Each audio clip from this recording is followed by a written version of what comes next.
మీకు తెలుసా, తులసి కంఠిమాల వేసుకున్న వాళ్ళ దగ్గరికి యమదూతాలు కూడా రారట. తులసీదేవి సాధారణ మొక్క కాదు, ఆ వైకుంఠ లోకం నుంచి భూలోకానికి దిగి వచ్చిన భక్తి స్వరూపం. తులసి కంఠిమాల ధరించిన వాళ్ళంటే ఆ శ్రీహరికి ఎంతో ఇష్టం. తులసి కంఠిమాల వేసుకోవడం అంటే అలంకారం కాదు, ఆ భగవంతునితో మనకున్న సంబంధానికి గుర్తు. తులసి కంఠిమాల వేసుకున్న క్షణం నుంచే నేను ఆ హరికి దాసుణ్ణి అని ప్రకటించుకోవడం. మన మనసు పాపాల వైపు పోకుండా ఈ తులసి మాల మనని కంట్రోల్ చేస్తుంది.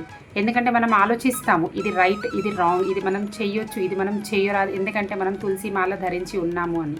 అప్పుడే మనం నిజంగా ఆత్మ నియంత్రణ చేసుకోగలుగుతాము. శ్రీహరి తులసి లేకుండా ఏ పూజని స్వీకరించడు. మరే తులసి మాల లేకుండా మనని ఎలా స్వీకరిస్తాడు? కలియుగంలో అందరికీ యాజ్ఞం చేయడం, తపస్సు చేయడం సాధ్యం కాదు.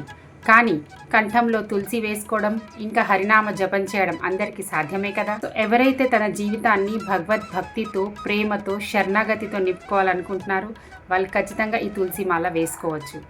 మీకు నా ఈ వీడియో యూస్ఫుల్ ఇంకా ఇన్ఫర్మేటివ్ అనిపిస్తే మీకు తెలిసిన వాళ్ళతో ఇది షేర్ చేయండి. హరే కృష్ణ.